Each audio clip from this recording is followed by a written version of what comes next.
దావీదు పట్టణమందు నేడు రక్షకుడు మీ కొరకు పుట్టి ఉన్నాడు. ఈయన ప్రభు అయిన క్రీస్తు. ఈయన ప్రభు అయిన క్రీస్తు. క్రీస్తు అంటే అర్థం ఏంటంటే అభిషిక్తుడు అని. యేసు అంటే రక్షకుడు అని అర్థం. క్రీస్తు అంటే అభిషిక్తుడు అని అర్థం. దావీదు పట్టణంలో యేసు క్రీస్తు జన్మించాడు. ఎప్పుడు? 2024 సంవత్సరాల క్రితం. ఆయన పుట్టుక డిసెంబర్ 25 ఎక్కడ రాయబడలేదు, బైబిల్లో రాయబడలేదు, లేకపోతే ఇంకా ఏ గ్రంథంలో రాయబడలేదు. కానీ చరిత్రకారుల అభిప్రాయం ప్రకారం ఆ రోజు చలికాలమని, గొర్రెల కాపరులు చలి తాగుతున్నారని అన్ని పరిశీలించి, కాలాలు దినాలు అన్ని లెక్కించి, ఖగోళ శాస్త్రాన్ని పరిశీలించి ఈ డిసెంబర్ 25 యేసు క్రీస్తు పుట్టాడని అందరూ కూడా రాయడం జరిగింది. అందుకనే ఈరోజు మనం క్రిస్మస్ జరుపుకుంటున్నాం. ఈ క్రిస్మస్ అనేది ఏదో వ్యక్తిగతంగా ఆచారంగా జరుపుకోవడం కాదు. క్రిస్మస్ రోజు మందిరానికి వచ్చి మిగిలిన రోజులు మందిరంలోకి రాకుండా ఉండడం కాదు. మనకైతే ప్రతిరోజు కూడా పండగే. ప్రతిరోజు కూడా యేసుక్రీస్తు మన హృదయంలో జన్మించి ప్రతిరోజు నూతనమైన ఉత్సాహాన్ని, నూతన దినాన్ని, నూతన జీవితాన్ని మనం గడపాలి. దావీదు పట్టణంలో యేసుక్రీస్తు పుట్టాడు. ఎక్కడ చెప్పండి? బెత్లెహేము నగరములో. దావీదు పట్టణం అంటే బెత్లెహేము నగరం. బెత్లెహేము నగరం ఎక్కడుంది? చాలా మంది అనుకుంటారు కదా యేసుక్రీస్తు అమెరికా వాళ్ళ దేవుళ్ళే, లేకపోతే ఇంకెవరో దేవుళ్ళే, మన దేశానికి కాదు అని అనుకుంటా ఉంటారు చాలా మంది. కానీ యేసుక్రీస్తు పుట్టింది ఆసియా ఖండంలోనే. బెత్లెహేము నగరం ప్రపంచ నడిబడిలో ఉంది. ప్రపంచంలో ఎన్నో దేశాల్లో దగ్గర 294 దేశాలు దాకా ఉన్నాయి అధికారికంగా. ఇంకా అనధికారికంగా కూడా కొన్ని దేశాలు గుర్తిస్తూ ఉంటున్నారు. అటువంటి సందర్భంలో ఈ ప్రపంచానికి నడిబొడ్డైన ప్రపంచ పడవ చూస్తే ఈ బెత్లెహేము నగరం ఖచ్చితంగా మధ్యలో ఉంటుంది. ప్రపంచ నడిబొడ్డులో. మనం అప్పుడప్పుడు మన గ్రామాల్లో కూడా ఏర్పాటు చేసుకుంటాం. ఏంటది? బొడ్డు రాయిని ఏర్పాటు చేసుకుంటాం మధ్యలో. ఈ ప్రపంచానికే నడి మధ్య ప్రాంతంలో బెత్లెహేము నగరంలో, ఆసియా ఖండంలోనే, అమెరికా కాదు, ఆస్ట్రేలియా కాదు, లేకపోతే అంటార్కిటికా కాదు, ఇంకెక్కడో కాదు, యేసుక్రీస్తు మన ఖండంలోనే, మన దేశానికి ప్రక్కనే ప్రపంచ పటంలో మధ్య ప్రాంతంలో యేసుక్రీస్తు పుట్టాడు బెత్లెహేము నగరంలో. ఆయన ఎందుకు పుట్టాడు అంటే చాలా మంది అనుకుంటారు కదా యేసుక్రీస్తు పుట్టాడు కదా మన ఇష్టం వచ్చినట్టు తిందాం, తాగుదాం, మంచి బట్టలు వేసుకుందాం, లేకపోతే ఇళ్ళ గ్రంథాలు వేసుకుందాం, లేకపోతే లైటింగ్ పెట్టుకుందాం, లేకపోతే స్టార్లు పెట్టుకుందాం, లేకపోతే ఫ్రెండ్స్ అందరినీ ఇన్వైట్ చేసుకొని మంచి విందు భోజనాలు ఏర్పాటు చేసుకుందాం అని అనుకుంటారు చాలా మంది. మంచిదే, ఇవన్నీ చేయడం మంచిదే కాదంటున్నా. అంతకంటే ముఖ్యంగా యేసుక్రీస్తుని నీ హృదయంలో ఉంచుకోవాలి. యేసుక్రీస్తు నీ హృదయంలో పుట్టాలి. నీ హృదయంలో యేసుక్రీస్తు లేకుండా, నువ్వు యేసుక్రీస్తుని అంగీకరించకుండా, రక్షణ పొందకుండా, మానవసు పొందకుండా, బాప్తిసం తీసుకోకుండా నువ్వు ఎన్ని పనులు చేసినా, ఎంతో డెకరేషన్ చేసినా, లేకపోతే డీజే బాక్సులు పెట్టుకొని డాన్స్ వేసినా కూడా ఉపయోగం లేదు. ఈరోజు క్రైస్తవత్వం మారిపోతుంది. అంతా పై వేషాలనే. కానీ ఈరోజు మనం నిజమైన ఆరాధనని, నిజమైన యేసుక్రీస్తుని పూజించడానికి, నిజముగా యేసుక్రీస్తుని హృదయంలో ఉంచుకోవడానికి మనందరం కూడా సిద్ధపడాలి. అందుకనే ప్రపంచ మానవాళి కొరకు యేసుక్రీస్తు దావీదు పట్టణంలో పుట్టాడు. దావీదు పట్టణంలో అంటే బెత్లెహేము నగరంలో పుట్టాడు. ఎందుకంటే యేసుక్రీస్తుకి రంగభేదం లేదు. నల్ల, తెల్ల, లేకపోతే ఇంకేదో దేశం అని, ఆస్ట్రేలియా, అమెరికా, వెస్టిండీస్, లేకపోతే ఇండియా, లేకపోతే శ్రీలంక, ఏ భేదం లేదు. అందరూ కూడా పాపాలు చేశారు. ఎవరిని కోసినా కూడా రక్తం ఎర్రగానే ఉంటుంది. ఏ దేశంలో కోసినా, నల్లలను కోసినా, తెల్లలను కోసినా రక్తం ఎట్లా ఉంటుందంటే ఎర్రగానే ఉంటుంది. యేసుక్రీస్తు అందరికీ ప్రభు. కులం లేదు, మతం లేదు, లేకపోతే ఆచారం లేదు. ప్రియమైన మానవులారా జ్ఞాపకం ఉంచుకోండి, యేసుక్రీస్తు అందరికీ ప్రభు. యేసుక్రీస్తు అందరి కొరకు ఈ లోకంలో పుట్టాడు. యేసుక్రీస్తు ఎందుకు పుట్టాడంటే చనిపోవడానికి పుట్టాడు యేసుక్రీస్తు. చాలా మంది జీవించడానికి పుడతారు, చాలా మంది బ్రతకడానికి పుడతారు, చాలా మంది రకరకాలుగా ఈ లోకంలో కానీ యేసుక్రీస్తు పుట్టకముందే ప్రవచనకర్తలు ఎంతో మంది రాశారు. యేసుక్రీస్తు ఈ లోకంలో పుట్టింది ఎందుకంటే చనిపోవడానికి. మరి ఎందుకు చనిపోవాలి? యేసుక్రీస్తు ఎందుకు రక్తం కార్చాలి? యేసుక్రీస్తు ఎందుకు రక్తం కార్చాలంటే ఆ పాత దినాల్లో మానవులు చేసిన పాపాలు పోవాలంటే ఎద్దునో లేదా కోడినో లేదా మేకనో లేదా గొర్రెలను బలించేవాళ్ళు, రక్తం చిందించేవాళ్ళు. ఇప్పుడు కూడా కొంతమంది పాటిస్తున్నారు. పాత దినాల్లో బలించేవాళ్ళు, రక్తం చిందించేవాళ్ళు. పశువుల రక్తం మనుషుల పాపాలని పోగొట్టదు. ప్రియమైన నేస్తమా, జ్ఞాపకం ఉంచుకో, ఏ రక్తము కూడా మానవ పాపాన్ని పోగొట్టదు. కేవలము పవిత్రుడైన యేసుక్రీస్తు రక్తం మాత్రమే. అందుకనే బైబిల్లో ఉన్నది అమూల్యమైన రక్తం ఉంటుంది, నిర్దోషమైన రక్తం, నిష్కలంకమైన రక్తం, గొర్రెపిల్ల రక్తం. ఈ ప్రపంచ మానవాళి పాపాలన్నీ పోగొట్టింది యేసుక్రీస్తు రక్తం మాత్రమే. ఆయన జీవితం పవిత్రము. ఈ లోకంలో జీవించినంత కాలం అందరూ కూడా యేసుక్రీస్తుని చూసి ఆశ్చర్యపడ్డారు. ఎంత పవిత్రమైన జీవితం అంటే ఏ పాపం చేయాలా, ఏ అబద్ధం వల్ల, ఏ దొంగతనం చేయాలా, ఏ విచారం లేదు, ఏ పాపం లేదు. ఎంతో పవిత్రమైన జన్మ. యేసుక్రీస్తు జన్మ కూడా పవిత్రమైన జన్మ. పురుషుని ద్వారా యేసుక్రీస్తు పుట్టల, పరిశుద్ధాత్మ ద్వారా కన్యామరియ గర్భములో యేసుక్రీస్తు పుట్టాడు. చాలా మంది అనుకుంటారు కదా, యేసుక్రీస్తుని మరియమ్మ కలగదా, మరియమ్మే దేవతని చాలా మంది పూజ చేస్తూ ఉంటారు. కాదు, మరియమ్మ గారు కన్యామరియ గర్భాన పరిశుద్ధాత్మ ద్వారా యేసుక్రీస్తుకి తల్లిగాంచబడింది. చివరికి యేసుక్రీస్తు పుట్టిన తర్వాత ఆ మరియమ్మ గారు కూడా అంటున్నారు కొన్ని సందర్భాల్లో, యేసుక్రీస్తు చెప్పేది చేయండి, నేను చెప్పేది కాదు చేసేది. ఒకప్పుడు కాలం వీధిలో ద్రాక్షరసం అయిపోతే ఆ సందర్భంలో శిష్యులందరూ యేసుక్రీస్తుని పక్కన ఉంటే యేసుక్రీస్తు దగ్గరకు రాకుండా మరియమ్మ గారి దగ్గరకు వచ్చారు. మరియమ్మ గారు ఒకటే మాట్లాడుతున్నారు, నా దగ్గర రావద్దు, మీరు నన్నేది అడగదు, ఆయన ఏదైతే చెప్తాడు ఆయన చెప్పేది చేయండి. మరియమ్మ గారు కూడా యేసుక్రీస్తుని పూజ చేసి యేసుక్రీస్తుని నమ్ముకుంది. యోసేపు, చాలా మంది అంటారు యేసుక్రీస్తు తండ్రి యోసేపు అంటారు. కాదు, యేసుక్రీస్తు తండ్రి యోసేపు కాదు. యేసుక్రీస్తు తండ్రి ఎవరంటే పరిశుద్ధాత్మ, యెహోవా దేవుడు. యోసేపు కేవలము మరియమ్మని పెళ్లి చేసుకోవడం మాత్రమే. యేసుక్రీస్తు కొరకు జీవించాడు. ఆ తండ్రి కూడా యేసుక్రీస్తుని పూజ చేశారు. ఆయనే లోకరక్షకుడు నమ్మారు. కానీ మనమేమో వాళ్ళనే పూజ చేస్తూ ఉంటాం, యేసుక్రీస్తు తల్లినే పూజ చేస్తూ ఉంటాం, విగ్రహాలు పెట్టుకుంటూ ఉంటాం, రకరకాల ఆరాధనలు చేస్తూ ఉంటాం. ఆమె మరియమ్మ యేసుక్రీస్తుని పూజ చేస్తే మనం మరియమ్మని పూజ చేస్తే అట్లా. ఒక కలెక్టర్ దగ్గరికి పోవాలి, మనం కలెక్టర్ని, అయ్యా కలెక్టర్ గారు మాకు ఒక ఇల్లు కావాలి, మాకు ఒక ఇల్లు పేరు అడగాలి. మనం పోయి కలెక్టర్ గారిని అడగాలా, లేకపోతే కలెక్టర్ వాళ్ళ అమ్మగారిని అడగాలా? చెప్పండి, ఎవరిని అడగాలి? కలెక్టర్ వాళ్ళ అమ్మ దగ్గర పోయి అమ్మ మాకు ఒక ఇల్లు అమ్మా అంటావా? లేదా కలెక్టర్ గారి దగ్గరికి పోయి అయ్యా మాకు ఒక ఇల్లు పేరు వేయాలని అడుగుతామా?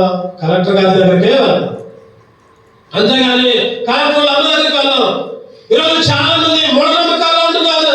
యేసుక్రీస్తుని పూజ చేయకుండా యేసుక్రీస్తు తల్లిని పూజ చేస్తున్నారు. తప్పు, అది బైబిల్ విరుద్ధం. అబద్ధ బోధల్ని నమ్ముకోవద్దు. ఈ ఉదయకాల సమయంలో దావీదు పట్టణంలో బెత్లెహేములో యేసుక్రీస్తు పుట్టాడు. ఎందుకంటే ప్రపంచ మానవాళిని రక్షించడానికి, ఆయన రక్తంలో ప్రతి పాపాన్ని కూడా కడగడానికి, అందరూ కూడా పరలోక రాజ్యంలో చేర్చడానికి పుట్టాడు. ఆయన చనిపోవడానికే పుట్టాడని చెప్పుకుందాం. చనిపోయి సమాధిలో ఉండలా, చనిపోయి తిరిగి లేచాడు. యేసుక్రీస్తు తిరిగి లేచాడు. ఆ మధ్యకాలంలో మహాత్మా గాంధీ చనిపోయాడు. చనిపోయిన తర్వాత చాలా మంది ఆ గాంధీ యొక్క అనుచరులు చాలా మంది గాంధీ సమాధి చుట్టూ ప్రదర్శన చేశారు. మహాత్మా గాంధీ గొప్పోడు, స్వాతంత్రం తెచ్చాడు, ఈయన కూడా చనిపోయి తిరిగి లేస్తాడు, 3వ రోజు లేస్తాడని అందరూ కూడా ఆ సమాధి చుట్టూ లేచి ఎప్పుడు లేస్తారా అని చూశారు. కానీ లేచిందా? చెప్పండి, సమాధిలో ఉన్నాడు. ఈ ప్రపంచంలో పుట్టిన ప్రతి ఒక్కరు కూడా సమాధిలోనే కుళ్ళిపోయారు.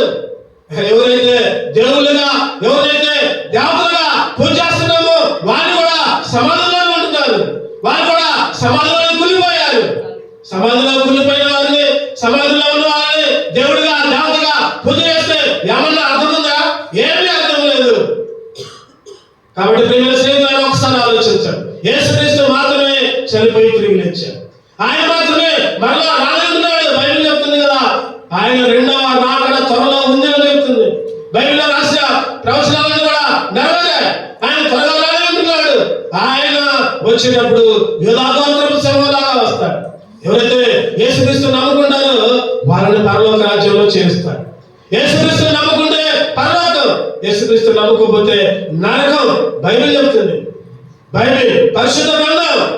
ఈ లోకంలో ఎన్నో పుస్తకాలు ఉన్నాయి, ఈ లోకంలో ఎన్నో గ్రంథాలు ఉన్నాయి. కానీ దేనికి కూడా పరిశుద్ధ గ్రంథం అనే పేరు లేదు. దేనికి కూడా పరిశుద్ధ గ్రంథం అనే పేరు లేదు. ఎన్నో కొన్ని కోట్ల పుస్తకాలు ఉన్నాయి. కానీ బైబిల్కు మాత్రమే పరిశుద్ధ గ్రంథం అనే పేరు రాయబడింది. ఎందుకంటే దీనిలో ఉన్న ప్రతి మాట పరిశుద్ధాత్మ ద్వారా రాయబడింది. జరిగే సంగతులు, జరగబోయే సంగతులు, రానున్న దినాలు అన్ని కూడా బైబిల్లో ఉన్నాయి. చరిత్ర మొత్తం ఆదాము దగ్గర నుంచి మనిషి ఏ విధంగా జీవించాడు, ఏ విధంగా మరణించాడు, ఏ విధంగా పాపాలు చేశాడు, ఏ విధంగా యుద్ధాలు జరిగినాయి, దావీదు, సొలొమోను, రకరకాల రాజులు, ఎంతో చరిత్ర, ఎక్కడా దొరకని చరిత్ర బైబిల్లో రాయబడింది. అందుకనే పరిశుద్ధ గ్రంథం అనే దీనికి పేరు. యేసుక్రీస్తు లోకాలు పుట్టింది అందరినీ రక్షించడానికి, అందరి పాపాల నుంచి విడిపించడానికి, అందరినీ కూడా పరలోక రాజ్యానికి చేర్చడానికి. అటువంటి యేసుక్రీస్తు పుట్టిన దినం ఈరోజు మనం జరుపుకుంటున్నాం. ఈరోజు ఆచారం కొరకు కాదు, నాకు ఇంకేదో చేయడం కొరకు కాదు, నిజంగా దేవుణ్ణి ఆరాధించాలి. రండి చూద్దాం యేసుక్రీస్తుని ఏ విధంగా ఆరాధించాలి. కొన్ని గుంపులు చూద్దాం, కొంతమంది వ్యక్తులు చూద్దాం, వాళ్ళు ఏ విధంగా ఆరాధించారు, మనం కూడా ఏ విధంగా ఆరాధించాలి నేర్చుకుందాం. క్రిస్మస్ గురించి చాలా సార్లు చెప్పుకున్నాం. నూతనంగా కొన్ని కొత్త మాటలు చెప్పుకుందాం. కొత్త విషయాలు మనం ధ్యానించి దేవుని ఆరాధిద్దాం. రెండవదిగా యేసుతో ఉన్న గుంపులు, యేసుని చేర్చుకున్న గుంపులు, యేసు దగ్గరకు వచ్చిన గుంపులు. కొంతమంది చూద్దాం ఇక్కడ, వాళ్ళు ఏ విధంగా యేసు ఆరాధించారు, వాళ్ళ ప్రకారం మనం కూడా యేసుక్రీస్తుని ఆరాధించాలి. రెండు చూద్దాం. మొదటిగా లోకాసు సువార్త 1:38 పేజీ. అందుకు మరియా, ఇదిగో ప్రభువు దాసురాలను, నీ మాట చొప్పున నాకు జరుగును గాక అను. అంతటా ఆమె యొద్ద నుండి దూత ఆమె యొద్ద నుండి వెళ్ళును. క్లుప్తంగా ఒక 7 మనం ధ్యానం చేయాలి. చాలా క్లుప్తంగా, ఎక్కువ వివరణ లేకుండా క్లుప్తంగా మనకు కావలసిన దేవుడు మనకు అనుగ్రహించినట్టు మనం ప్రార్థన పూర్వకంగా ఉంది. మొదటగా మరియ గురించి, ఎవరంటే మరియ గురించి లోకాసు సువార్త 1:35 చూస్తే, అందుకు మరియ, ఇదిగో ప్రభువు దాసురాలను, ఏమన్నా చెప్పండి, ప్రభువు నీ మాట చొప్పున నాకు జరుగును గాక. ఏంటిదా మాట చెప్పండి, ఏంటిదా మాట? ముందుకు పోవాలి.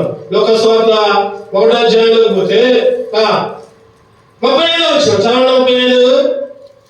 35 లోకాసు సువార్త 1:35. దూత పరిశుద్ధాత్మ నీ మీదకి వచ్చును, సర్వోన్నతుని శక్తిని కమ్ముకొను కనుక పుట్టబోవు శిశువు పరిశుద్ధుడై దేవుని కుమారుడు. నీ కుమారుడు కాదు, ఓ మరియమ్మ, నీ కాదు పుట్టే కుమారుడు. నీ ద్వారా, పరిశుద్ధాత్మ ద్వారా, నీ కాదు, లేకపోతే యేసుకు కాదు. ఎవరు కుమారుడు అంట? దేవుని కుమారుడు. యేసుక్రీస్తు ఎవరంటే దేవుని కుమారుడు. ఆ దేవుని కుమారుడు నీ ద్వారా పుడతాడమ్మా అని చెప్తే మరి అంటుంది కదా, ఏమంటుంది?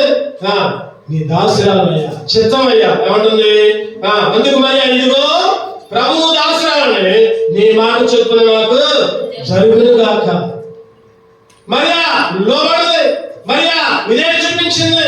ఆ రోజుల్లో ఉంటా ఆ ప్రవచన వాక్యాలు మేకా గ్రంథంలో, లేకపోతే కొన్ని ప్రాంతాల్లో కీర్తనలో కూడా దావీదు గారు రాస్తూ ఉంటారు. మేకా గ్రంథం కూడా రాస్తాడు, ఇదిగో కన్యక గర్భవతి కుమారుని కను అని.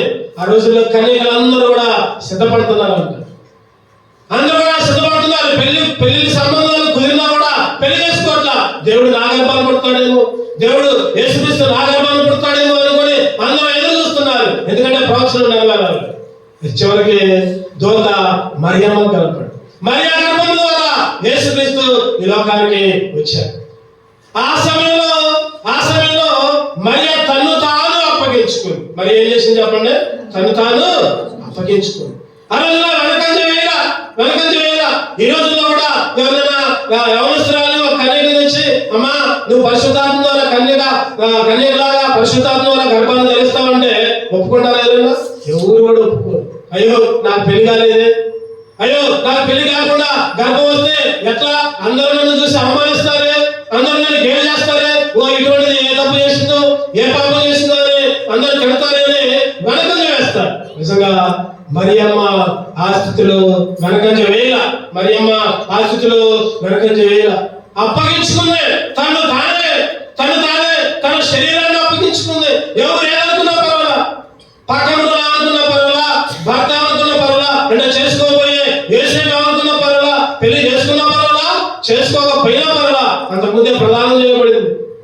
అనుకుంది, అయ్యో నేను పెళ్లి చేసుకోకుండా గర్భవతిగా ఉంటే నా భర్త నన్ను వదిలిపెడతాడే అనుకోలా, లేకపోతే పక్కన నాన్న తిడతానే అనుకోలా, లేకపోతే ఆ గ్రామస్తులు ఏమైనా గేలి చేస్తానే అనుకోలా. ధైర్యంగా ముందుకు వచ్చి తను తానే అప్పగించుకుంది. ఈరోజు నిజంగా ఆ మరియమ్మ ఏ విధంగా అప్పగించుకుందో, ఈరోజు నువ్వైనా నేనైనా మనమైనా దేవుని కొరకు మనమే సజీవ యాగముగా అర్పించుకోవాలి. చెప్పండి, ఎట్లా అర్పించుకోవాలి? సజీవ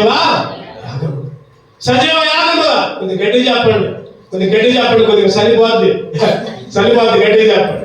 సజీవ యాగముగా మనమే అర్పించుకోవాలి. మన కాళ్ళు, మన చేతులు, మన అవయవాలు దేవుని కొరకు అర్పించుకోవాలి. మన నోళ్ళు దేవుని కొరకు అర్పించుకోవాలి. మన కళ్ళు దేవుని విషయాలు చూడడానికి అర్పించుకోవాలి. మన చెవులు దేవుని మాటలు వినడానికి అర్పించుకోవాలి. దేవుడు నీకు చెవులు ఇచ్చింది పాపపు మాటలు వినడానికి కాదు. దేవుడు నీకు ఆలోచన ఇచ్చింది పాపపు తలంపులు ఆలోచించడానికి కాదు. నిన్ను నువ్వే దేవునికి సజీవ యాగముగా అర్పించుకోవాలి. మరియమ్మ యేసుక్రీస్తు కొరకు తను తానే అప్పగించుకుంది. ఈరోజు మొదటి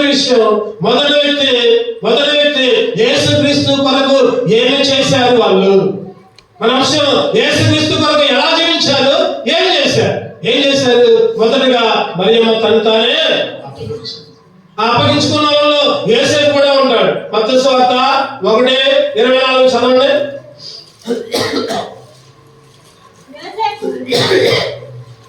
మత్తయి సువార్త 1:24. యేసేపు నిద్ర మేలుకొని ప్రభువు దూత తనకు ఆజ్ఞాపించిన ప్రకారం చేసి తన భార్యను చేర్చుకొని, చాలు.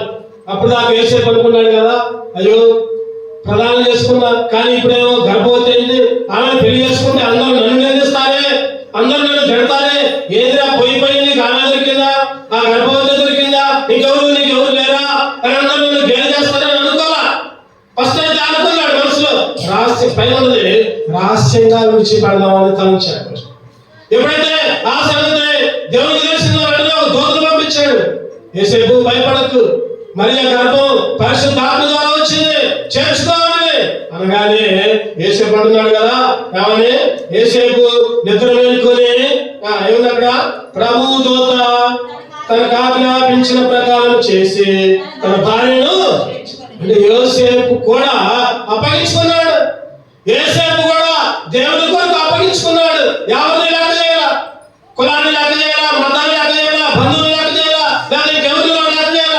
ఈరోజు దేవుని అంగీకరించాలంటే కొంతమంది అంటారు కదా, మా కులం వల్ల ఏమన్నా అంటారేమో, పరిశుద్ధ గ్రంథాన్ని చేత పట్టుకొని మందిరానికి వస్తుంటే వాళ్ళు చూస్తారేమో, వీళ్ళు చూస్తారేమో, ధైర్యంగా దేవుని కొరకు నిలబడలేకపోతున్నారు.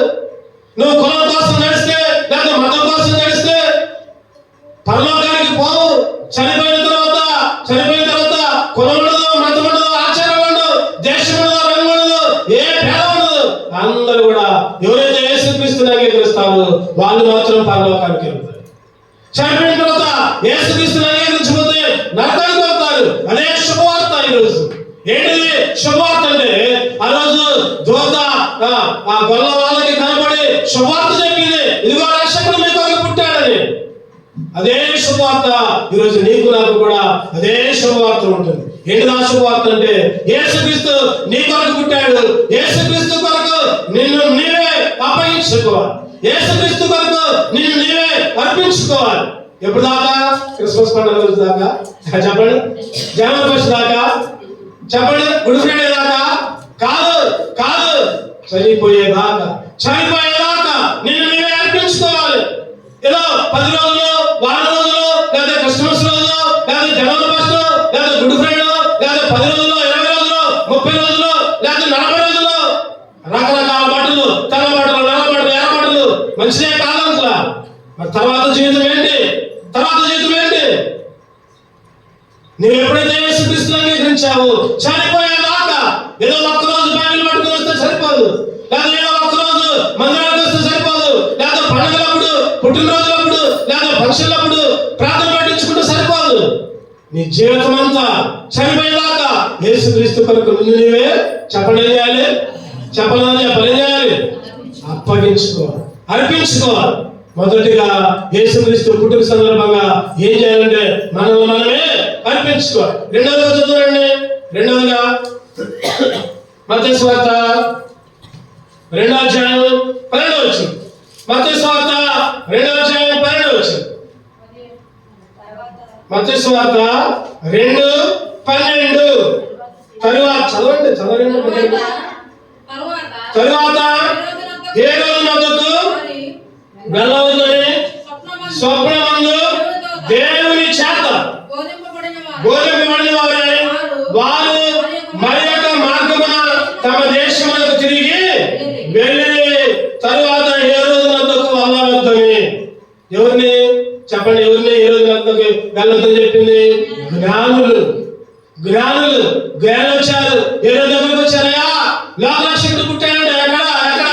హేరోదుకి భయం. అరే నేనే రాజుగా పరిపాలిస్తుంటే ఇంకొక రాజు వచ్చిందా, ఇంకొక రక్షకుడు వచ్చిందా?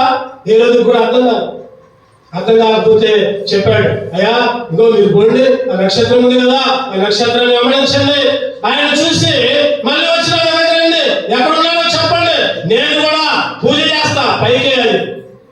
అది హేరోదు మనసులో ఏముందంటే చిన్నప్పుడే చంపాలి, అటువంటి రక్షకుడు పుడితే చిన్నప్పుడే చంపాలి, నా తర్వాత నా కొడుకు రాజు కావాలి, నా కొడుకు తర్వాత నా మనవడు రాజు కావాలి. అది హేరోదు యొక్క ఆలోచన. జ్ఞానులకు చెప్పి జ్ఞానులు పోయారు. మళ్ళా హేరోదు దగ్గరికి వద్దాం అనుకున్న సమయంలో దోత కనపడింది. స్వప్నంలో చెప్పింది ఏమని? దేవుని చేత బోధింపబడిన వారు మరి యొక్క మార్గమున. అక్కడ ఒక మాట ఉంది ఏంటంటే అది దేవుని చేత బోధించబడిన వారే, దేవుని ఆత్మ నడిపించిందని ఒక మాట ఉంటుంది. ఎక్కడుంది ఆ మాట? చూద్దామండి. దేవుని ఆత్మ వినవచ్చిన తర్వాత వెళ్ళవద్దని స్వప్నమందు దేవుని చేత బోధించుకున్న వారి మరి యొక్క మార్గమున తమ దేశములకు తిరిగి, అంటే ఆత్మ చేత నడిపించబడ్డారు. ఆ జ్ఞానులు ఆత్మ చేత నడిపించబడ్డారు. రెండో విషయం, ఒకటోదేమో మరియమ్మ యోసేపు వాళ్ళే వాళ్ళ జీవితాలను అప్పగించుకున్నారు. రెండవది, జ్ఞానులు ఆత్మ చేత నడిపించబడ్డారు. ఆత్మ చేత అంటే అర్థం ఏంటంటే, ఈరోజు నువ్వు ఏ పని చేసినా కూడా ఆత్మ చేత నడిపించబడి పని చేస్తే, ఆత్మ చేత నడిపించబడి నీ ఉద్యోగం చేస్తే, ఆత్మ చేత నడిపించబడి నువ్వు వ్యాపారం చేస్తే, ఆత్మ చేత నడిపించబడి నువ్వు ఒక ఇల్లు కట్టుకుంటే, ఆత్మ చేత నడిపించబడి నువ్వు ఏ పని ప్రారంభించినా దేవుడు దాన్ని విజయంలోకి తీసుకొని వస్తాడు. నువ్వు దేవుని ఆత్మచే నడిపించబడకుండా నీ సొంత పనులు, సొంత ఆలోచనలు, సొంత తలంపులు, సొంత కార్యాలకు విలువిస్తే దేవుడు నీకు తోడుగా ఉండడు. దేవుని ఆత్మ నడిపింపు రావాలి. ఎప్పుడు వచ్చింది? నువ్వు ఎప్పుడైతే రక్షణ పొందుతావో, ఎప్పుడైతే మారుమనసు పొందుతావో, ఎప్పుడైతే బాప్తిస్మం తీసుకుంటావో, పరిశుద్ధాత్మ నీ మీదకి దిగి వస్తుందని అపొస్తలుల కార్యాలు 2వ అధ్యాయంలో చదువుతాము. రక్షణ పొంది, మారుమనసు పొంది, బాప్తిస్మం తీసుకుంటే దేవుని ఆత్మ నిన్ను నడిపించింది. అరే ఈరోజు క్రిస్మస్ కదా, లేదా ఈరోజు ఆదివారం కదా, దేవుని మందిరానికి పోదామంటే వెంటనే ఆత్మ లేపి చక్క రెడీ కావడం, మందిరానికి రావడం, ఆత్మ తోడుగా ఉంటుంది. ఇంకొక ఆత్మ కూడా తోడుగా ఉంటుంది. ఏంటది? సైతాన్ ఆత్మ. ఆ నిద్రవుతుందిగా ఎందుకులే, తెల్లారి పొద్దునే పోవచ్చులే, లేకపోతే వీళ్ళు ఒక్కరో రాత్రి ఏమో పోదాం అనిపిస్తుంది, పొద్దునే లాగుద్ది కాదు.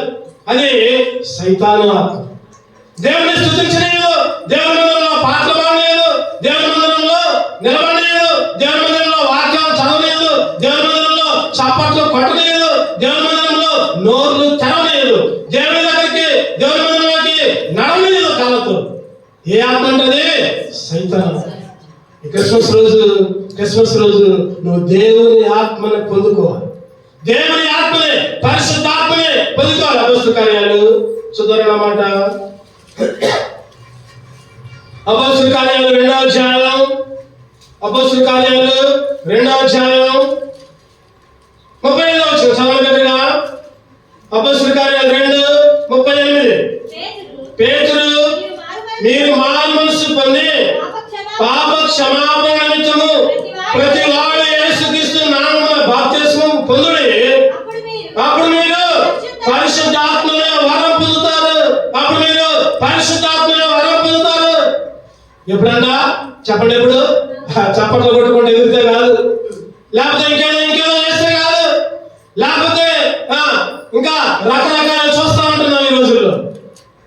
ఎప్పుడైతే బాప్తిస్మం తీసుకుంటారో పరిశుద్ధాత్మ చేత నడిపించబడతావు. పరిశుద్ధాత్మ నిన్ను కమ్ముకుంటుంది.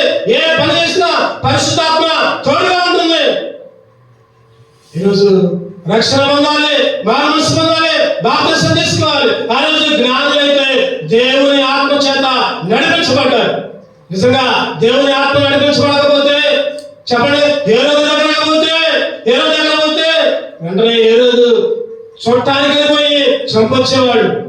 ఎప్పుడైతే వాళ్ళు వేరే మార్గంలో వెళ్ళారో, దేవుని ఆత్మ నడిపింపుందో, ఏ రోజుకి అర్థం కాదా ఎక్కడో.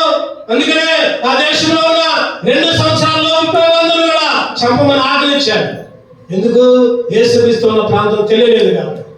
అంధకారం చేసింది ఆ దేవుని ఆత్మ. ఏ రోజు మనసుకి అంధకారాన్ని ఇచ్చింది, తెలియకుండా చేసింది. ఈరోజు నువ్వు నేను కూడా దేవుని ఆత్మ చేత నడిపించబడాలి. దేవుని ఆత్మ చేత. కొంతమంది అంటారు కదా, రక్షణ పొందుతారు, బాప్తిస్మం తీసుకుంటారు, పాటలు పాడతారు, నాలాగా వాక్యాలు చేస్తారు, లేకపోతే ఇంకేదో చేస్తారు. మళ్ళీ ఇంటికి పోతే పాత జీవితమే, ఇంటికి పోతే పాప మాటలే, ఇంటికి పోతే బూతు మాటలే, ఎప్పుడు తగాదాలు, ఎప్పుడు గొడవలు, లేకపోతే ఎప్పుడు టీవీ ముందు, లేకపోతే ఎప్పుడు సీరియల్ ముందు, సినిమా ముందు, లేకపోతే ఫోన్లు పట్టుకోవడం, యూట్యూబ్లని, ఫేస్బుక్లని. దేవుని ఆత్మ అటువంటి వాడికి నడిపియదు. దేవుని ఆత్మ, పరిశుద్ధాత్మ ప్రార్థన చేసుకోవడానికి, ప్రార్థన మందిరంలో గడపడానికి, దేవుని వాక్యాన్ని చదువుకోవడానికి, దేవుని పనులు చేయడానికి దేవుని ఆత్మ నిన్ను సిద్ధపరిచింది. జాగ్రత్త. దేవుని ఆత్మ పొందుకోకపోతే దెయ్యపాత్మ నీ మీదకి వచ్చింది. ఈ క్రిస్మస్ రోజు దేవుని ఆత్మ చేతను నడిపించబడి. ఒకటోది ఏం చేయాలి చెప్పండి? ఒకటోది ఏం చేయాలి? మనందరం చెప్పండి, రెడీ చెప్పాలి. సౌండ్ పట్ల ఏం చేయాలి? మనందరం కూడా మనల్ని మనమే సజీవ యాగముగా అర్పించుకోవాలి. యేసేపులాగా, మరియంలాగా మనల్ని మనమే అర్పించుకోవాలి. అయ్యా నేనన్నాను. రెండవదిగా చెప్పండి, రెండవదిగా దేవుని ఆత్మ చేత నడిపించబడాలి. దేవుని ఆత్మ చేత నడిపించబడితే ఎక్కడికి పోయినా జయమే, ఎక్కడికి పోయినా గెలిపే, ఎక్కడికి పోయినా విజయమే, ఏ పని చేసినా విజయమే.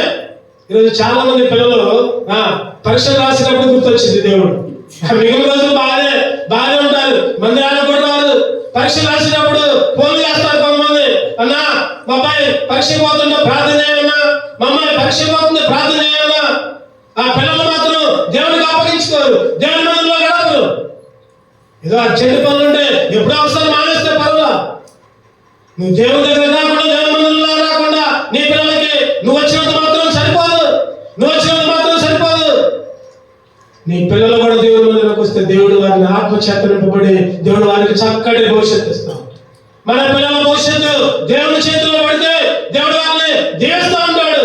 మన పిల్లల్ని ఫోన్లకి, టీవీలకి, లేదా స్నేహితులకి, లేదా ఇంకా అప్పచెప్తే దేవుడు వారికి చక్కటి భవిష్యత్తు ఇయ్యడు. మనం ఎంత ప్రార్థన చేసినా, మనం ఎన్ని చదువు వచ్చినా, మనం ఏం చేసినా మన పిల్లలకి, మన కుటుంబాలకి దేవుడు రావాలంటే, మన కుటుంబాలు, మన పిల్లలు ఆశీర్వదించబడాలంటే, మన పిల్లలకి మేలు కలగాలంటే, చక్కటి ఆరోగ్యం పిల్లల్ని కూడా దేవుని మందిరంలోకి తీసుకుంటాం. మన పిల్లల్ని కూడా దేవునికి ప్రార్థన చేయడం, బైబిల్ చదవడం, వాక్యం చదవడం నేర్పించాలి. దేవుని ఆత్మ నడిపింపు ఈ విధంగా మన కుటుంబాన్ని కట్టుకునేటట్టు చేసింది, మన కుటుంబాన్ని నిర్మించుకునేటట్టు చేసింది. అందుకనే దేవుని ఆత్మ మనల్ని నడిపించాలి, దాని కొరకు సిద్ధపడాలి. చూడండి, మూడవదిగా మనం రెండు చెప్పుకున్నాం, రెండు గుంపులు. ఒకటో గుంపు ఏంటంటే అప్పగించుకునే గుంపు, రెండో గుంపు చెప్పండి ఆత్మ చేత నడిపించబడే గుంపు. మూడోదిగా చూద్దామండి, మత్తయి సువార్త 2వ అధ్యాయం, మత్తయి సువార్త 2వ అధ్యాయం 13వ వచనం. మత్తయి సువార్త 2:13. వారు వెళ్ళిన తర్వాత ఇదిగో ప్రభుదూత స్వప్నమందు యోసేపునకు ప్రత్యక్షమై హేరోదు ఆ శిశువును సంహరింపబడునని ఆయన్ని వెదకబోచున్నాడు కనుక నీవు లేచి ఆ శిశువును ఆయన తల్లిని వెంటబెట్టుకుని ఐగుప్తులకు పారిపోయి నేను నీతో తెలియజెప్పు వరకు అక్కడనే ఉండుమని అతనితో చెప్పాను. ఏం చెప్పాడంట? ప్రభుదూత మళ్ళీ కనపడి ఇగో మీరు జ్ఞానం దగ్గరికి వెళ్ళదు, మీరు జ్ఞానం దగ్గరికి వెళ్ళదు. యోసేపుతో చెప్తుంది, అంతకుముందు జ్ఞానంతో చెప్పింది. జ్ఞానంతో ఏం చెప్పిందంటే హేరోదు దగ్గరికి పోకుండా మరొక మార్గాన్ని వెళ్ళండి అని చెప్పింది ప్రభుదూత. ఈసారి యోసేపుకు కనపడింది, యోసేపుకు ప్రత్యక్షమై ఏ రోజు ఆ శిశువును సంహరింపబడని ఆయన వెదకబోచున్నాడు కనుక నీవు లేచి ఏం చేయాలి? శిశువుని ఇంకా తల్లిని వెంటబెట్టుకొని ఏం చేయాలంట? ఐగుప్తుకి పారిపోయి. ఎన్ని కిలోమీటర్లు ఐగుప్తు? చరిత్రకాల ప్రకారం బెత్లెహేము నుంచి ఐగుప్తు 65 కిలోమీటర్లు. దాదాపుగా 65 కిలోమీటర్లు అంటే దాదాపుగా ఇక్కడి నుంచి చూస్తే దరిదాపు విజయవాడ అంత దూరం ఉంది అనుకుందాం. అంటే అంత దూరం కూడా ఎవరు చేసుకోవాలి? ఒక్కడే కాదు పోయేది, పారిపోయేది ఒక్కడే కాదు, మళ్ళీ మామూలుగా నడవడం కాదంట. ఏం చేయాలి చెప్పండి? పారిపోయేది బైబిల్. అంటే యోసేపు పారిపోయి ఎట్లా పారిపోవాలి? ఒక పక్క శిశువుని ఎత్తుకోవాలి, ఒక పక్క మరియమ్మని తీసుకొని పోవాలి. అంటే నా తలపు ఏంటంటే భారము మోయాలి. శిశువుని పట్టుకోవాలి, మరియమ్మని తీసుకోవాలి. మరి ఆ రోజు ఎట్ట పోయిండు? ఆ రోజు వాహనాలు లేవు, బైకులు లేవు, కార్లు లేవు, లేదా ఇంకేమో లేవు. మరి ఆ రోజు గుర్రాలు గాడులే ఉన్నాయి. మరి అయ్యా దొరికినాయో లేదు. అక్కడ రాయబల్ల దోత మాత్రం నువ్వయ్యా పారిపో, వెంటనే పారిపోయేట నుంచి భారం మోసాడు యోసేపు. భారం మోసాడు దేవుని కొరకు, యేసుక్రీస్తు కొరకు. ఈరోజు నువ్వు నేను కూడా మన జీవితాల్లో కూడా దేవుని కొరకు భారం మోసేవాళ్ళం కావాలి. దేవుని కొరకు మన భారాలన్నీ ఇప్పుడు దాకా పాప భారం మోసుకుంటూ వచ్చాం. మన భారం చూస్తే యాత్రికుని ప్రయాణం ఒక పుస్తకం ఉంటుంది, జాన్ బనియన్ గారు రాశారు. దగ్గర నేను 5-6 సార్లు చదివాను ఆ పుస్తకం. పాప భారం కనపడదు, ఎప్పుడు మొయటమే. ఈరోజు నువ్వు చేసే పాపాలన్నీ నువ్వు అనుకుంటున్నావు నాకేం బరువు లేదులే, నేను హాయిగా ఉన్నాననుకుంటున్నావు. ఆ భారాలు లెక్కకు మించి ఉన్నాయి. మరి 100 కిలోలు పాపం చేసినావు, 200 కిలోలు పాపం చేసినావు, లేదా పుట్టిన నుంచి ఇప్పుడు దాకా 1000 కిలోల పాపం చేసావు. నీకే తెలుసు, నాకే తెలుసు. మన పాప భారమంతా తీసేయాలి. తీసేసి దేవుని భారం మోయాలి. దేవుని భారం అన్ని నీ భారాలే, నీ కుటుంబ భారాలే, లేకపోతే నీ వ్యక్తిగతమైన భారాలే మోసుకుంటూ వస్తున్నావు ఇప్పుడు దాకా. దేవుని కొరకు ఏం చేయట్లా, దేవుని కొరకు ఏ భారం పోయట్లా.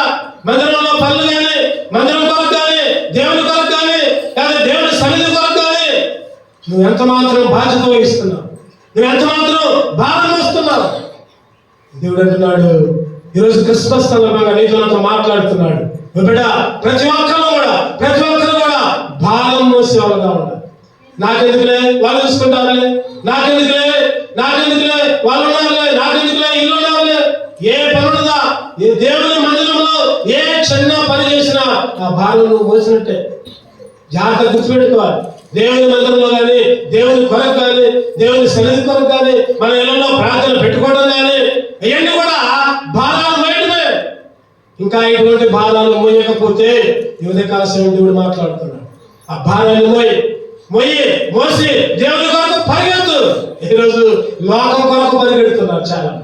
చెప్పండి, దేని కొరకు పరిగెడుతున్నారు? ఆ మధ్య ఒక సినిమా రిలీజ్ అయింది. కొన్ని కిలోమీటర్ల నుంచి దూరంగా పోయి హైదరాబాద్ పోయారంట. హైదరాబాద్ పోయి ఆ రోజు ఏం జరిగింది? చాలా మంది పోయి సినిమా టికెట్లు కనిపోయి ఒక చచ్చిపోయింది. వార్తల్లో చూస్తున్నాను, ఈ మధ్యకాలంలో వార్తలన్నీ అయ్యే చచ్చిపోయింది. వాళ్ళ అబ్బాయి ఇప్పుడు కూడా హాస్పిటల్లో ఉన్నాడు. దేనికోసం పోయారు వాళ్ళు? ఏం ఘనకార్యం చేద్దామని పోయారు. ఈరోజు లోకం కొరకు పరిగెడుతున్నారు, ప్రాణాలు అర్పిస్తున్నారు. లోకం కొరకు, లోక ఆశల కొరకు, లోక తలంపుల కొరకు, లోక ఉద్దేశాల కొరకు అందరూ కూడా సొంత కార్యాలే చూసుకుంటున్నారు. కానీ దేవుని కార్యాలు ఎవరు? చెప్పండి. పిలుపులు రాష్ట్ర పత్రిక ఉందన్నమాట. అందరూ కూడా సొంత కార్యాలు. నేను, నా ఉద్యోగం, నా భార్య, నా పిల్లలు, వాళ్ళ చదువులు, ఇకంతే. ఇంకెవరు అంటే నాకెందుకు? అన్నదమ్ములు లేరు, అక్కజల్లు లేరు, బంధువులు లేరు. అలా దేవుడు అసలుకే లేడు. దేవుడు అందరూ అసలుకే. ఈ ఉదయకాల సమయంలో దేవుని భారాన్ని మోసే బిడ్డగా నువ్వు సిద్ధపడాలి. మూడవదిగా చదవండి. నాలుగవదిగా మత్తయి సువార్త 2వ అధ్యాయం 1 వచ్చింది. మత్తయి సువార్త 2:1.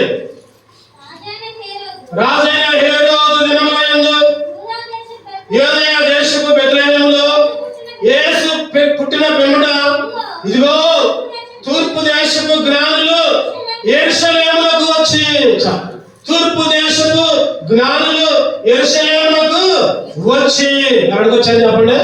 యెరూషలేమునకు వచ్చి. తూర్పు దేశపు జ్ఞానులు అంటే ఎంతో గొప్పవాళ్ళు.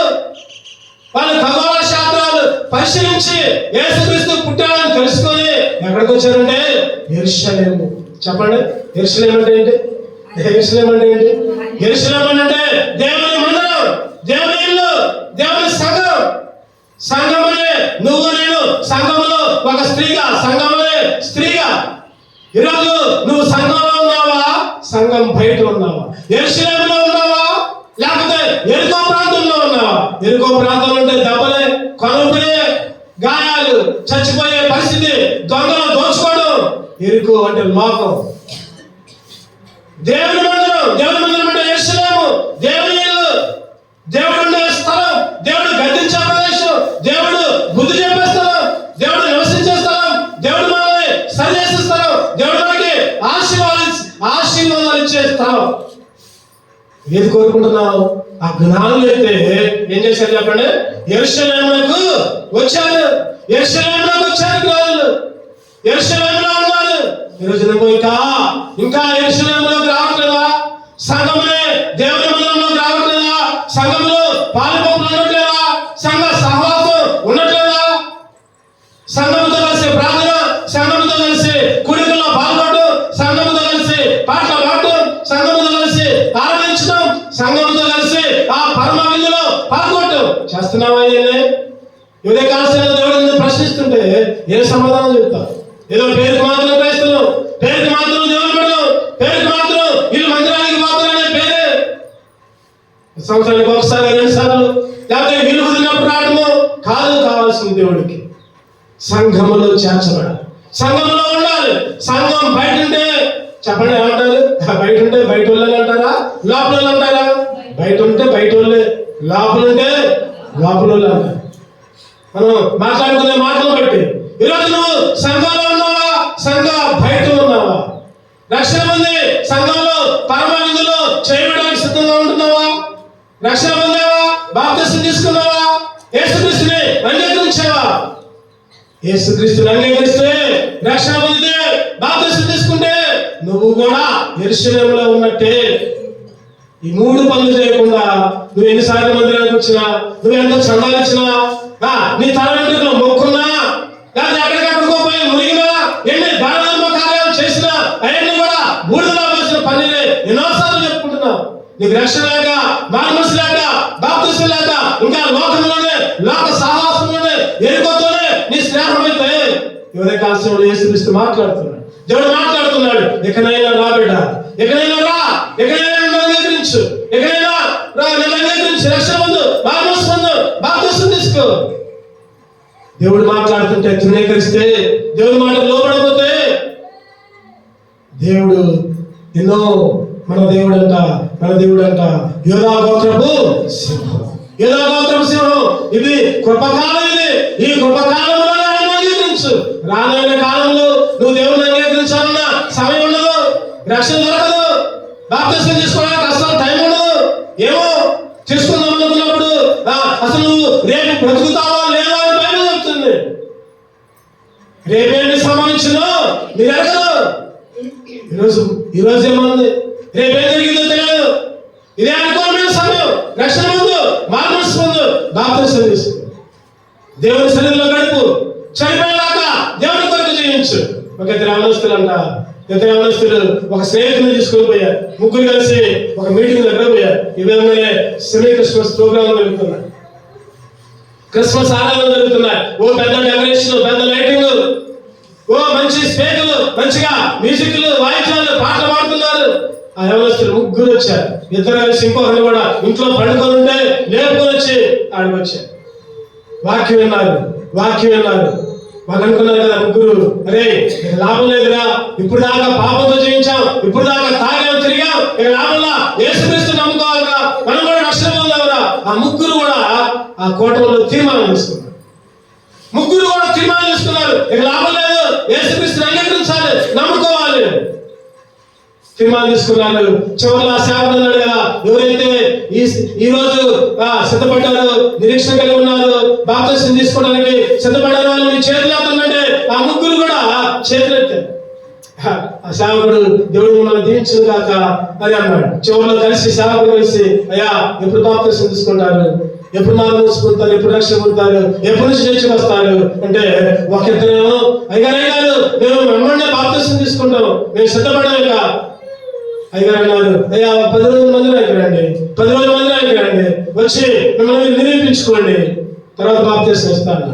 ఆ మూడోవాడు అన్నాడు కదా, అరే లాభంలా ఇక నుంచి తీర్మానం తీసుకున్నాం కదా, ఇక రేపు నుంచి మందిరానికి పోదాం, ఇక ఈ రాత్రి ఉంది కదా, ఈ రాత్రి ఒక్క రాత్రి ఎంజాయ్ చేద్దాం. ఏం చేద్దాం అన్నారు, ఎంజాయ్ చేద్దాం, రండి రా, తిందాం, తాగుదాం, ఎంజాయ్ చేద్దాం. ఇక రేపు నుంచి వాటి జోలికే పోవద్దు, పాపం జోలికే పోవద్దు. రేపు నుంచి ఇంకా ఏది కూడా చేయొద్దు, పవిత్రంగా చేద్దాం, మందిరంలో పనులు చేద్దాం, రక్షకుల్ని అంగీకరిద్దాం, బాప్తిసం తీసుకుందాం అన్నారు. ఈ రాత్రి మాత్రం తిందాం, తాగుదాం, రండి. మంచి హోటల్లో పోయారు. మీటింగ్ అయిపోయింది, మంచి హోటల్లో పోయారు, తిన్నారు. తిన్న తర్వాత అరే ఒక్కరోజేగా తాగుదాంరా, తాగారు ముగ్గురు. కొద్దిగా తాగితే సరిపోద్దా చెప్పండి? తాగిన వాళ్ళ కొద్దిగా తాగితే చాలు. అరే ఒక్కరోజే కదా, రేపు నుంచి అసలు పట్టుకోగలరా, ఇంకో తాగుదాం. తాగారు, ఇష్టం వచ్చినంత తాగి అరే ఇక లాస్ట్ రా, ఇదే లాస్ట్, శేషాలు పడేశారు. ఇక ముగ్గురు బైక్ మీద బయలుదేరి ఇంటికి వెళ్తున్నారు. తాగిన మైకుల్లో బైక్ ఎట్లా నడుపుతున్నారు, స్పీడ్ గా పోతున్నారు. అంతలోకి ఒక లారీ వచ్చింది, పోయి లారీ గుద్దారు. అక్కడే ముగ్గురు చనిపోయారు. అక్కడికక్కడే ముగ్గురు ప్రాణాలు పెట్టారు. చెప్పండి, ఆ ముగ్గురు పరలోకానికి వెళ్తారా, నరకానికి వెళ్తారా? ఎక్కడికి చెప్పాలి, నరకానికి. వాళ్ళు అనుకున్నారు కదా, రేపు బాప్తిసం తీసుకోవచ్చులే, ఒక తీర్మానం తీసుకున్నాంలే, ఇగో ఈ ఒక్కరోజే అనుకున్నారు, కానీ చనిపోయారు. ఏం ప్రయోజనం లేదు. అందుకనే ప్రియమైన స్నేహితుడా, ప్రియమైన ఓ బిడ్డ, దేవుడు మాట్లాడుతున్నాడు, ఇదే అనుకోని సమయం. నేను రక్షణను యేసుక్రీస్తుని అంగీకరించు, నీ ప్రాణాన్ని, నీ దేహాన్ని, నీ శరీరాన్ని దేవుని కొరకు అర్పించు, రక్షణ పొందు, మార్మల్స్ పొందు, బాప్తిసం తీసుకో. చాలా మంది ఇగో తర్వాత తీసుకుందాంలే, తర్వాత రక్షణ పొందాలి, తర్వాత మందిరానికి పోదాంలే, రేపు నీది కాదు, ఏ సమయంలో ఏది జరిగిందో తెలియదు. అటువంటి స్థితిలో ఉన్నాం, అటువంటి లోకంలో ఉన్నాం మనం. వాయిదా వేయద్దు, రక్షణ పొందు. చెప్పండి, ఏం చేశారు? నాలుగోదిగా దేవుని పట్టణంలోకి వచ్చారు, యెరూషలేములోకి వచ్చారు. మనం కూడా ఎప్పుడు కూడా యెరూషలేములో ఉండాలి. యెరూషలేము అంటే దేవుని మందిరం, దేవుని ఇల్లు. చదవండి. ఐదోదిగా చెప్పండి, ఒకసారి చెప్పండి. మొదటిగా ఏం చేయాలి? మొదటిగా చెప్పాలి.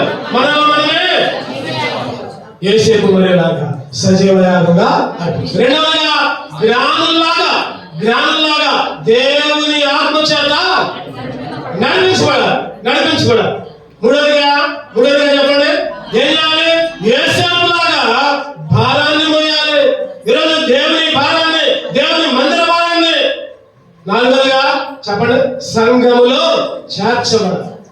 సంఘంలోకి రావాలి, యెరూషలేములోకి రావాలి. చదవండి. ఐదోదిగా లూకాసు వార్త 2వ అధ్యాయం 15వ వచనం ముగించుకుందాం. లూకాసు వార్త 2వ అధ్యాయం 15వ వచనం చదువు.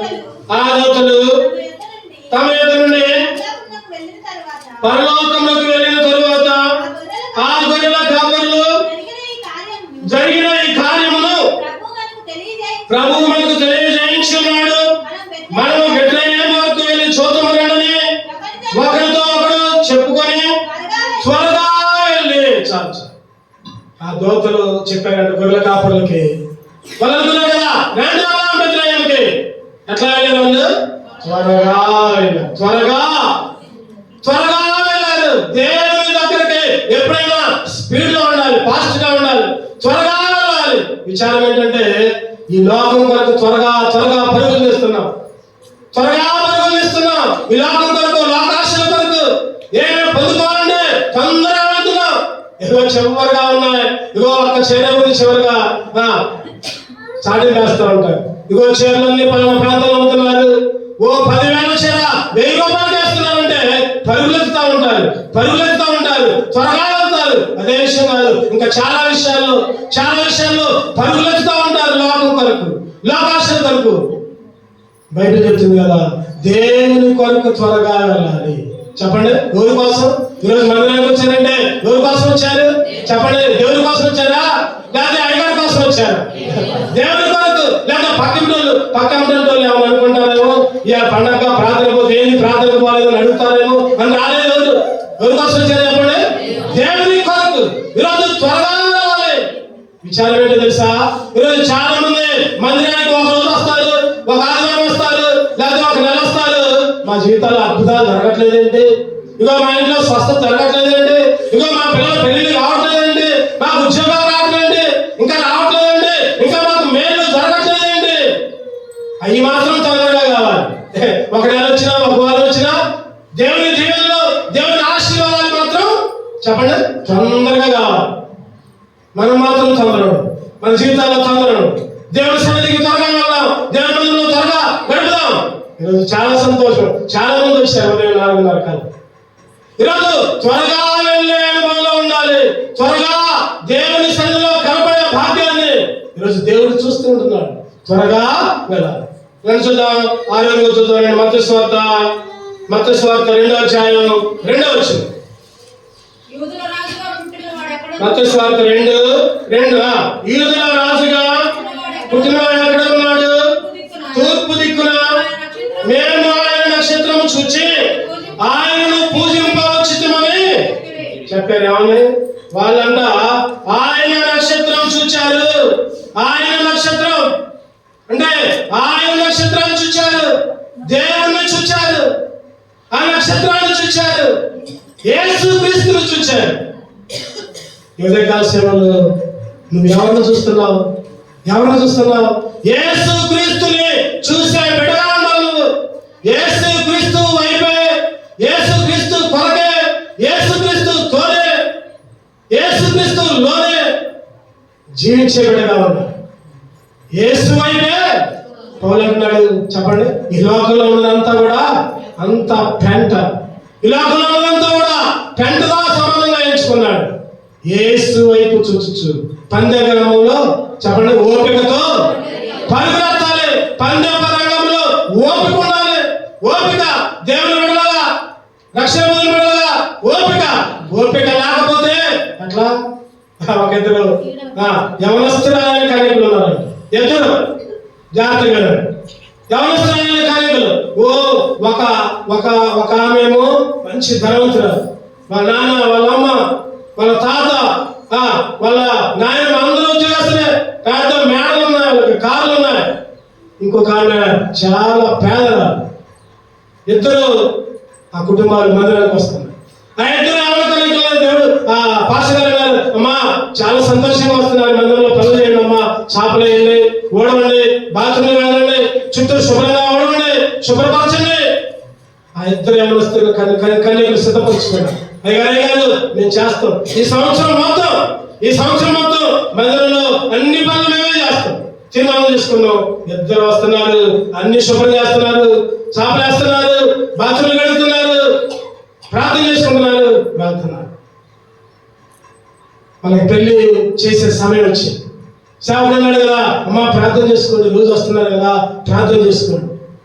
ఆ ధనవంతురాలైన అమ్మాయి ప్రార్థన చేస్తుంది, దేవా నీ మందిరంలో పని చేస్తున్నా, దేవా నాకు చక్కటి భర్త వచ్చినట్టు, మంచి ఉద్యోగవంతుడు, మంచి కుటుంబం, మేడ ఉండాలి, కార్లు ఉండాలి, కార్ల మీద తిరగాలి, నేను ప్రార్థన చేసుకోండి. ధనవంతురాలు ఈ పేదరాలు కూడా ప్రార్థన చేసుకుంది, అయ్యా దేవా నేను ఈ మందిరంలో పని చేస్తున్నాయ్యా, ప్రభా నాకు ఏ అక్కర్లా, నా జీవితంలో నీ చిత్తాన్ని జరిగించయ్యా, నేను చేసుకునే పోయే అబ్బాయి అందగాడు కాకపోయినా పర్వాలా, ఉద్యోగవంతులు కాకపోయినా పర్వాలా, ఆస్తులున్నా లేకపోయినా పర్వాలా, అయ్యా నీ మందిరానికి వచ్చేవాడైతే చాలయ్యా అని ఈ అమ్మాయి ప్రార్థన చేసుకుంటాం. సంవత్సరం గడిచిపోయింది. ఈ అమ్మాయి ఏమో ప్రార్థన చేసుకుంటుంది, ఆ ప్రార్థన, ఈ అమ్మాయి ఏమో ఇంకో ప్రార్థన. ఒకసారి తండ్రిని పిల్లలు ఐస్ క్రీమ్ అడుగుతూ ఉంటారు, అరే చలికాలంలో ఐస్ క్రీమ్ వద్దురా తినకూడదురా అంటే ఆ కొడుకు ఇంకా మానం చేస్తాడు, ఇంకా ఏడిపిస్తూ ఉంటాడు, నాకు కావాల్సిందే, నాకు ఇప్పియాల్సిందే. చివరికి ఆ తండ్రి ఏం చేస్తాడు, అరే తీసుకోపో, నువ్వు సావు అని ఏం చేస్తాడు, ఐస్ క్రీమ్ ఇప్పిస్తాడు.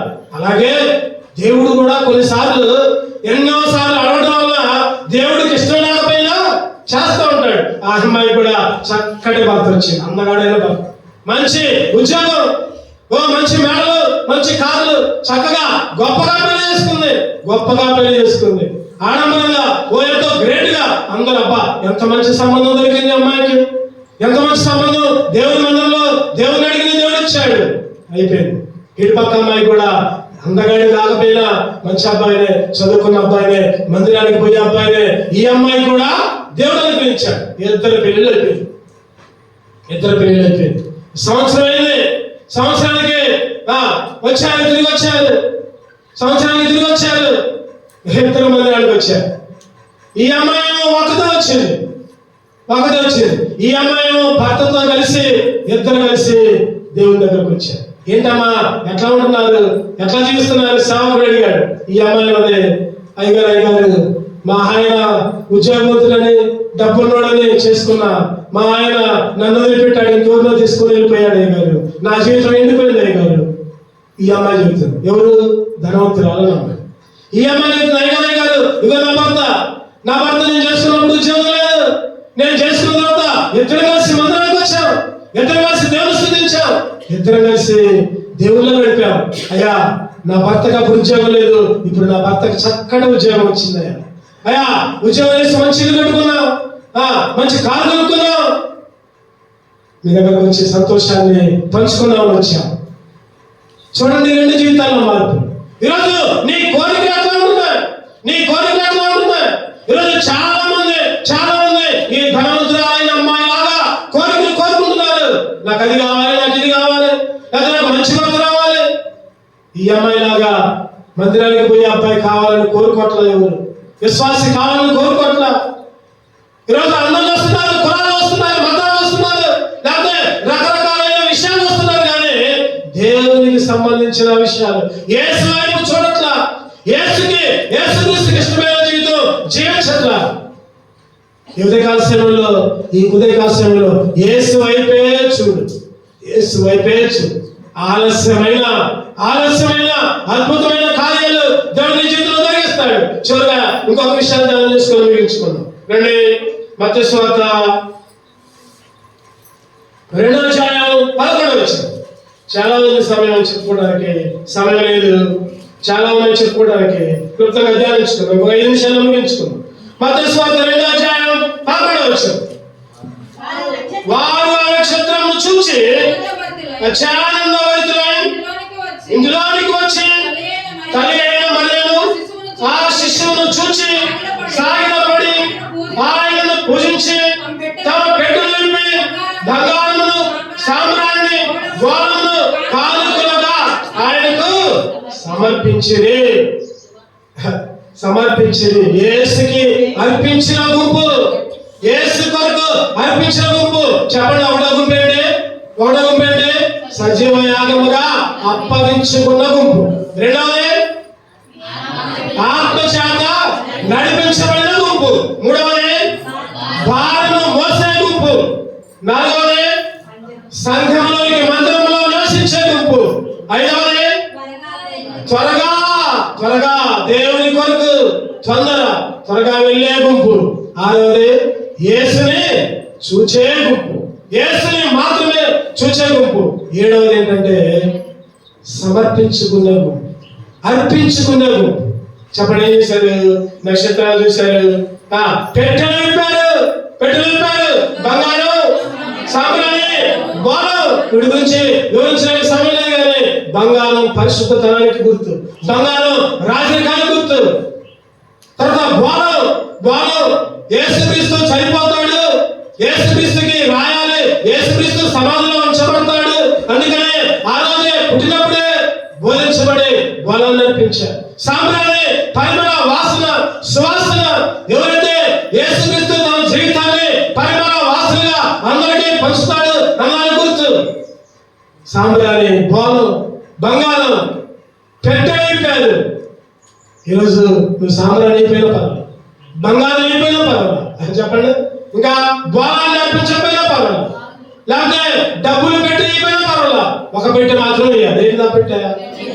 చెప్పండి. హృదయం అనే పెట్టా. నీ హృదయాన్ని దేవుడికి ఇస్తే చాలు. దేవా, నేను పాపినయ్యా, దేవా నన్ను క్షమించయ్యా, నా హృదయంలో నువ్వు రాయా. అడుగు. నువ్వు ఎక్కడైనా సరే ఈ మాటలుండగా ఎవరైనా సరే ఈరోజు పాపిని ఒప్పుకో. ఈ క్రిస్మస్ పర్వదినాన దేవుడు నీతో మాట్లాడుతున్నాడు. ప్రియమైన తమ్ముడు, అక్క, చెల్లి అన్న, దేవుడు నీతో మాట్లాడుతుంటున్నాడు. పాపిని ఒప్పుకో, యేసుక్రీస్తుని నీ హృదయంలోకి చేర్చుకో, యేసుక్రీస్తు కొరకు నీ బలాన్ని. చెప్పండి, యేసుక్రీస్తు కొరకు ఏం చేయాలి? మన బలాన్ని చేయాలి. బలం అంటే మనం యేసుక్రీస్తు కొరకు కొద్దిగా పని చేయాలి. దేవుడి కొరకు మన శక్తిని చేయాలి, యేసుక్రీస్తు కొరకు మన సమయాన్ని చేయాలి. మన సమయం గంట, 2 గంటల, 3 గంటల సమయం చేయాలి. రోజుకు ఒక 2 గంటల 20 నిమిషాలు దశభాగం సమయం చేయాలి యేసుక్రీస్తు కొరకు. నీకున్న సంపాదనలో కూడా డబ్బులు ఇవ్వాలి. డబ్బులు ఇచ్చినా ఏమైనా డబ్బులు ప్రాముఖ్యం కాదు. నీ సమయాన్ని, నీ బలాన్ని దేవుని కొరకు పరలోక రాజ్యంలో చేర్చబడతాం. ఒకసారంట ఒక సేవకుడు ఒక చిన్న ఉదాహరణ చెప్పాడు. 5 రూపాయలను 500 రూపాయలు కొట్టుకుంటాయి అంట. ఎవరెవరు చెప్పండి? 5 రూపాయలు 500 నోటు.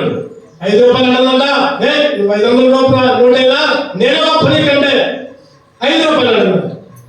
500 రూపాయల నోటు ఏమంటుందంటే, నేను 500, నీకంటే నేనే గొప్ప. ఆ రెండు కొట్టుకుంటున్నాయంట. చివరికి ఇద్దరు ఒక స్థితికి వచ్చారు. ఏంటి నీ గొప్ప అనుకుంటా. 500 రూపాయల నోటు అడిగిందంట. ఆ 5 రూపాయల పిల్లని అడిగిందంట, ఏంటి నీ గొప్ప? నేను 500, నీలాంటి ఒక 100 దాకా ఉంటే కానీ నా విలువకు సమానం కాదు. 5 రూపాయలు అంట. పండగ రాని, ఆదివారాలు రాని అందరూ కూడా నన్నే పట్టుకుంటారు. అందరంట చెప్పండి, ఎవరిని పట్టుకుంటారు? 5 రూపాయలు, 10 రూపాయలు అందరూ పట్టుకుంటారు. అసలు ఇంకెవరు పట్టుకుంటారా? అసలు ఎవరన్నా ఇగో మందిరానికి ఒక 1000 మంది పోతున్నారు. ఆ 1000 మందిలో ఎంతమంది ఇల్లు పట్టుకుంటారు? నన్ను ఎంత పట్టుకుంటారు? ఎవరు గొప్ప? చెప్పు నువ్వే అన్నాడు. 500 రూపాయలు తలకాయ తెచ్చుకున్నాను. అరే కరెక్ట్గా ఈ విషయంలో మాత్రం నువ్వే. ఈరోజు నేను ఉదాహరణ చెప్పా కానీ ఈరోజు మన జీవితంలో విలువైనది దేవుని కల్పించాలి. విలువైనది అన్నిటికంటే విలువైనది ఏంటంటే నీ హృదయమే. హృదయం అన్నిటికంటే చెప్పండి మోసకరమైనది, అది ఘోరమైన వ్యాధి కలిగింది. నీ హృదయాన్ని దేవునికి డబ్బులు ఇకపోయినా పర్వాలా, నీ తలవెంటుకులు ఇకపోయినా పర్వాలా, లేకపోతే నువ్వు ఇంకా దానధర్మాలు చేయకపోయినా పర్వాలా, ఇంకా ఏ పని చేయకపోయినా పర్వాలా, నీ హృదయాన్ని దేవుడికి ఇస్తే యేసుక్రీస్తు నీ హృదయంలోకి వస్తాడు, నిన్ను పరలోక రాజ్యంలో చేస్తాడు. అటువంటి కృప దేవుడు నీకు అనుగ్రహించింది కాక. దేవుడి మాటలు దీవించిన కాక. రెండు ప్రార్థన చేసుకుందాం. కలుసుకుందాం, ప్రార్థన చేసుకుందాం. ఒక్క నిమిషం.